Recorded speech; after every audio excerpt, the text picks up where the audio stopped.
Good morning, Emerson. Violent protests continue outside of the United States Embassy in Manila after a police van crashed into protesters. And we'll be showing you some tips and tricks on how to fight off the flu for this upcoming cold and flu season. All that and more today, Thursday, October 20th. I'm Sean Stackhouse. And I'm Claire Gomes. Today, I'm going to be chatting with the hosts of Mic Drop, WECB's music, comedy, and sketch variety show. That's going to be pretty cool, and there has been a lot of excitement in the MLB playoffs so far. Augie Vanderveer will have the latest ALCS news and a story on a bizarre injury for an Indians pitcher. But now for this morning's top story. Presidential candidates Donald Trump and Hillary Clinton faced off in Las Vegas, Nevada for the final presidential debate of this election cycle. The two went back and forth on topics such as the Supreme Court, the Second Amendment, the economy, as well as scandals that have plagued each candidate. The most intense part of the debate, however, came when talking about Russia. Clinton said Trump would be a puppet of Russian President Vladimir Putin. Trump responded by saying that Clinton is the puppet and that Putin has outsmarted her every step of the way. He also went on to say that Clinton is responsible for the state of the Middle East. The two continue to frequently talk over each other, argue, and disagree with each other's statements. This was the final debate, however, between Clinton and Trump, but both are expected to make multiple appearances before Election Day. Claire, did you think that there was a decisive winner in this debate? I thought it was fairly even, back and forth a little bit, but CNN polls are definitely coming up with Hillary as the winner, which I think I would agree with. All right, but now for more news on the ongoing violent protests in Manila, we go to news correspondent Moses Small. Thank you, Sean and Claire. There's always a lot going on, and here is what's in the news this morning. On Wednesday, a protest turned violent outside the U.S. Embassy in the Philippines. Demonstrators threw red paint and rallied against U.S. military in the country, and several were injured when a Philippine police van rammed into a crowd of protesters. 29 were arrested, 24 police officers were injured, and 3 protesters were hospitalized by the end of the day. Protest leaders are critical of the United States, and even more so after the reaction to the demonstration. The U.S. and the Philippines have had a long alliance, but relations are getting more tense. The Philippines' new president, Rodrigo Duterte, has controversial policies such as the murder of drug dealers in his country that are placing the longtime friendly nations at odds. Today, Russia and Syria are halting bombings in Aleppo for 8 hours in a humanitarian pause. Russia and the Syrian government had previously held airstrikes in the city against rebel groups who were fighting the Assad regime. After the latest breakdown of ceasefire talks, this is a humanitarian win for one of the hardest hit cities in Syria. Russia and the Syrian government want to use the break in fire to convince certain rebel groups to leave the city. Some rebels have voiced skepticism as to the motive and the pause of the airstrikes, and they argue that this is an attempt to give the Syrian government an upper hand in the conflict. The U.S. government is supportive of agreements that reduce conflict, but humanitarian groups are hesitant to bring aid into the city before confirming that all parties involved will be safe. The MBTA paid close to $1 million to investigate ways to save money by privatizing some of their services. The MBTA's goal is to make public transit more efficient and to cut costs in things like maintenance and drivers. McKinsey, the consulting firm hired by the MBTA, says that they make improvements when they use outside companies to fill certain roles. But critics say that this could lead to outsourcing jobs. Changes appear to be likely, ranging from state bus operation to the cleanup crews of the T. Not far from Boston, Colleen Ritzer was a school teacher in Danvers, Massachusetts. She was killed by one of her students in 2013. Ritzer's family is now filing a lawsuit against the school as well as the city. This comes after the student who killed Ritzer, then 14-year-old Philip Chisholm, pleaded not guilty to murder on the grounds of mental illness. This defense was rejected by jurors, and earlier this year he was sentenced to life with parole able to cut his sentence to 40 years. The Ritzer family is suing the school for failures in security, and information will come out as the trial continues. Memorials were held for Ritzer, and the city of Andover holds an annual 5K in her honor. That's all the news I have for you today. Sean and Claire, back to you. Thanks, Moses. What do you think this is going to mean for security measures in Massachusetts schools? I think that security will definitely ramp up, and I think that that's necessary, and it's good that people will be protected regardless of whether they're in a high school, a middle school, or in a university like ours. Great. Thank you so much, Moses. And now for our Boston forecast. Today is going to be much cooler than yesterday with a high of 62 and a slight chance of rain later today. Going later into the evening, it's going to be foggy with a low of 56. Tomorrow, it's going to be rainy, especially in the morning, with a high around 68. It'll settle into fog towards the evening, and the low will be right around 53. There's a 50% chance of rain on Saturday and a 30% chance on Sunday, with highs in the low 60s for both days. Sean, it's not the best weekend, but we can't complain after the weather we had yesterday, right? Oh, it was absolutely gorgeous yesterday in the 80s. I was in shorts and a t-shirt. Can't complain. Exactly. We have to take a quick break, but when we come back, I'll be sitting down with the host of Mic Drop on WECB. And on today's roundtable, we'll be discussing the possible privatization of the MBTA. Stay with us. Welcome back to Good Morning Emerson. Today I'm here with Mike Simon and Matt Castellan, hosts of the WECB show Mic Drop. Thanks so much for being in studio, Thanks guys. for having us. It's good to be here. So tell us, what exactly is Mic Drop? Well, Mic Drop is a comedy variety radio show where we play some of our favorite music, and then in between these sets of music, try to make people laugh, whether it be through lively discussion or pre-recorded skits. Just lots of comedy, lots of good time. Nice. Well, what is Mic Drop to you? Well, over the past, I guess, year and a half since we first came to Emerson, me and Mike and the rest of our friends have always had like these kind of like weird ideas that have never really gone beyond just like inside jokes within a group of friends. And so we figured that we would take some of these ideas and try to do something with them. And so with a radio show where we can kind of make any sort of sketch that we want, we actually have a chance to take our ideas and do something with them. Right, so everything that's fun about kind of roommate banter and making up stories, we try to manifest through our show. And put that out there for everyone else to hear. Yep. Would Yeah. you say that your roommates and everything like that is what inspired Mic Drop? Absolutely. Yeah, definitely. Absolutely. The Like- comfortable rapport that we've developed with each other, I think definitely fuels kind of the silliness and the fun of what we put on air. Nice. Right. What has been your favorite part of doing the show so far? Definitely the storytelling. We definitely try to make up stories and funny stories to put on air. And as a film student, that's important to me to kind of always be on that creative edge and thinking of something new and something that'll give people a reaction. So. What about you? Well, we had our first show this past Saturday, and so we spent like the weeks leading up to it preparing like crazy, trying to make sure that from the moment we went on at 6 and the moment we went off the air at 7, like we knew everything that was going to happen. But some of the most fun stuff is the stuff that we didn't plan for. Like one of us, flubbed up on air. Someone called in to call us out on our mistake, and that became like a whole big recurring bit throughout the actual show. So a lot of the time, the stuff that you have no idea is going to happen is usually the best stuff that happens. Yeah, I agree. So do you think going forward, the show is going to have this structure and this like hour-long show, or do you think you guys are going to focus more on the improv aspect of it? With a show like this, you really never know where it's going to go, but we're definitely going to see how people react to it. We have a couple surprises in store, and hopefully people react well. Yeah, Yeah. definitely. Where do you guys see the show going over the next semester?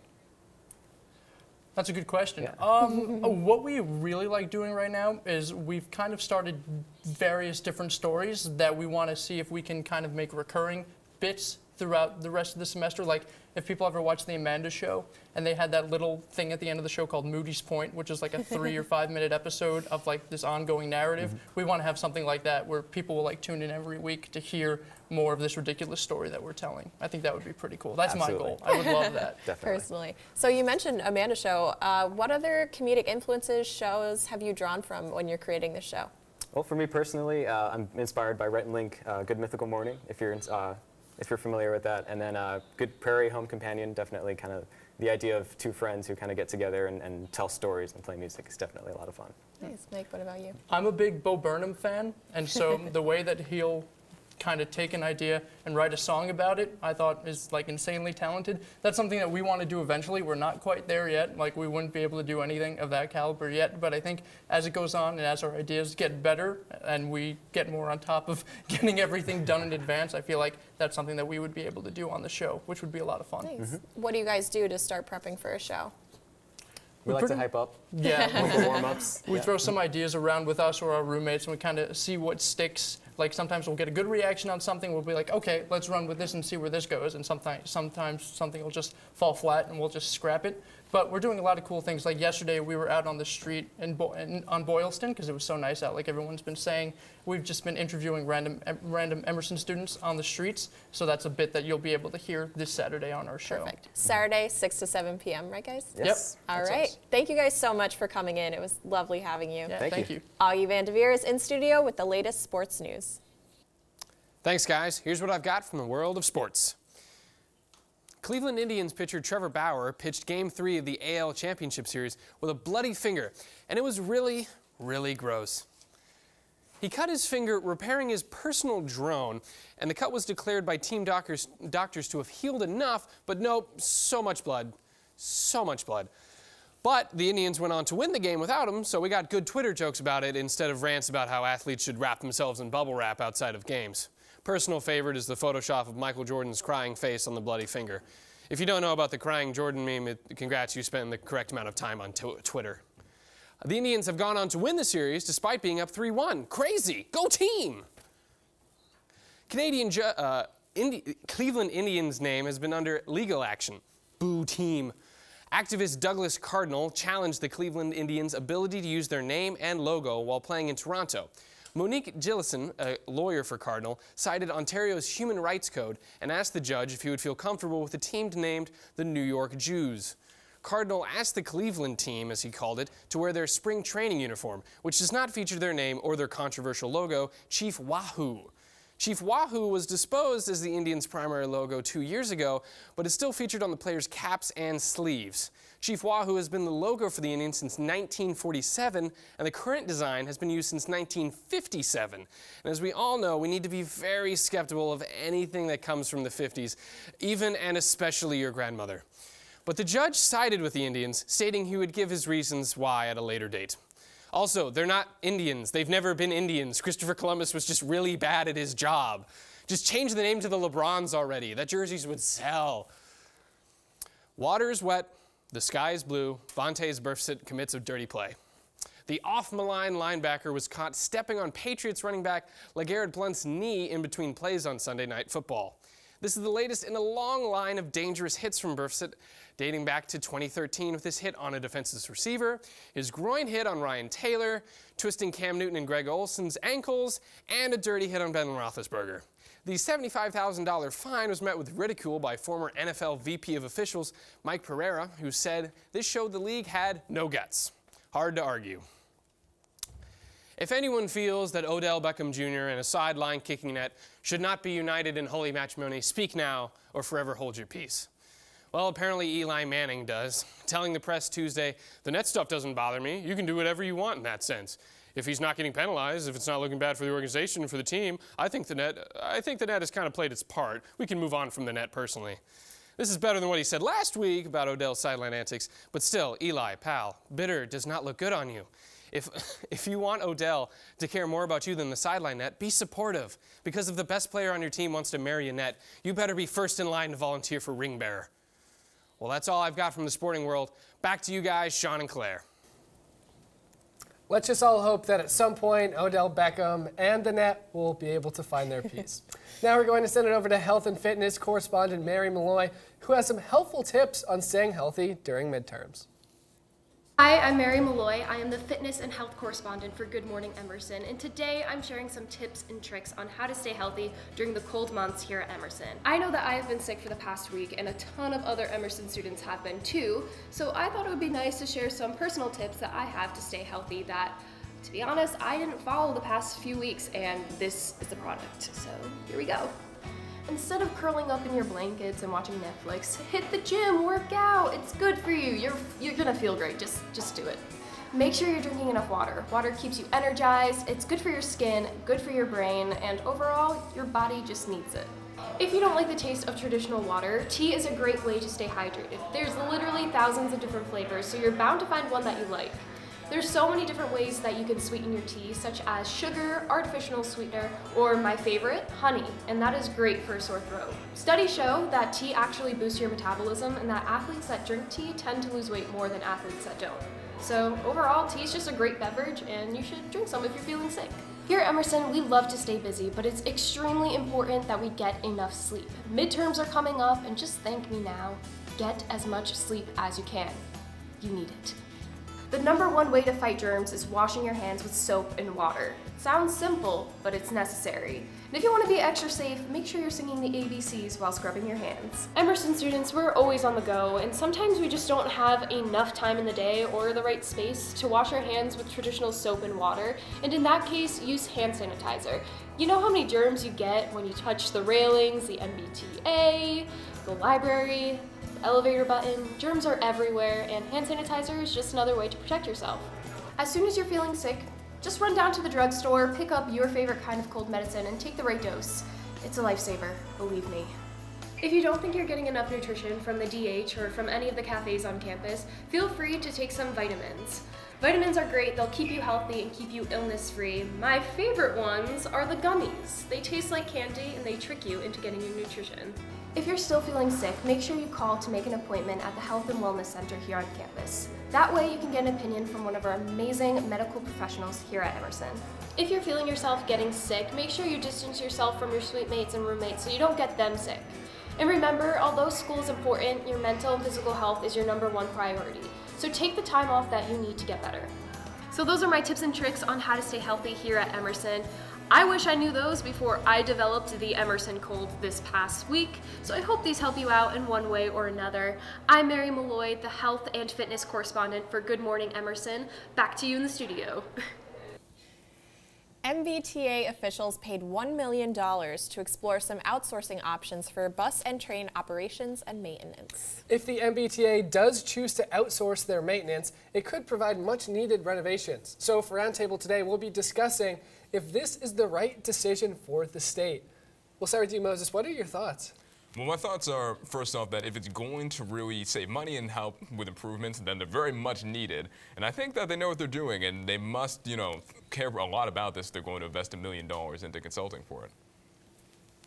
Well, I just worry about bringing in the private sector to bolster a public institution like the T, because the private sector is more concerned with the profit margin than the safety or the comfort of the passengers. So that was my concern about bringing in the private sector.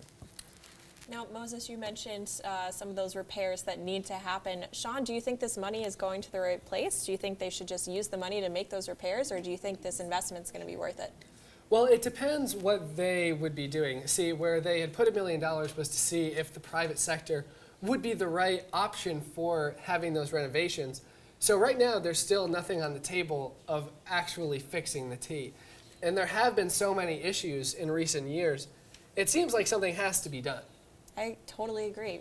Augie, Moses, what are your thoughts? I definitely think that if there was a little bit more cleaning happening on the T, if there was a little bit better maintenance, and if everything has a, there's a lot of space to look a lot nicer for it to, the experience to be a little better on the T, I think.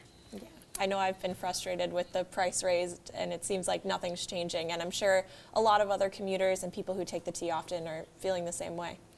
And I think we're going to be seeing how needed the changes are come this winter, as we saw in the winter of 2014-2015 when we had snowpocalypse in Boston. The T was shut down.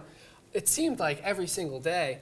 Last winter, not nearly as much snow, but if we get a lot of snow, it's going to really show that these changes need to be made, whether it's through the private sector or not.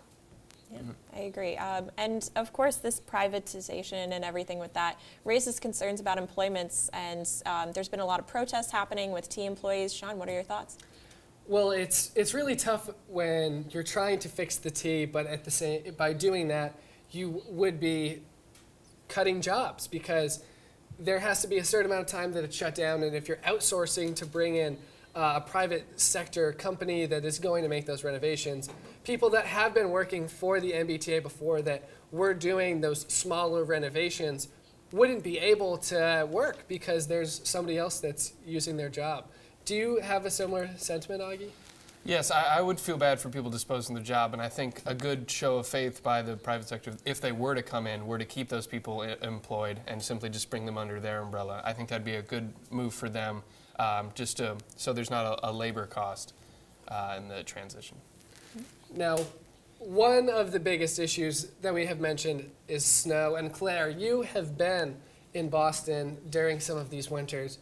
What is your worst T experience that really shows we need to get this fixed? I just think the Green Line during snowpocalypse was just the worst, and running through snow piles at like 6 p.m. to try to get to the T before it closed was definitely something I struggled with, having to run over there and get there before everything shut down. And just getting to and from places is just really hard during winter. They definitely need to start improving that. Exactly. We need to take a quick commercial break, but once we come back, Ruby Vishnik will be here with all things entertainment. And tech correspondent Jack Dodge will be here to show us some features on our iPhones that we never knew Siri was capable of. Welcome back to Good Morning Emerson. Ruby Vishnik is in studio with our entertainment news. Thanks, guys. Here's the update on the world of entertainment. Oscar winner Leonardo DiCaprio's charitable foundation would return gifts or donations made to him or his ventures if they were found to have come from Malaysian weather fund 1MBD, which is being investigated on money laundering allegations. In his first comment on the multinational probe into the fund, DiCaprio said he was cooperating with U.S. authorities to determine if money had come from questionable sources. In July, a Hollywood production company was accused in a U.S. civil lawsuit of using $100 million that prosecutors said had been diverted from the 1MBD fund to finance Leonardo DiCaprio's 2013 film, The Wolf of Wall Street.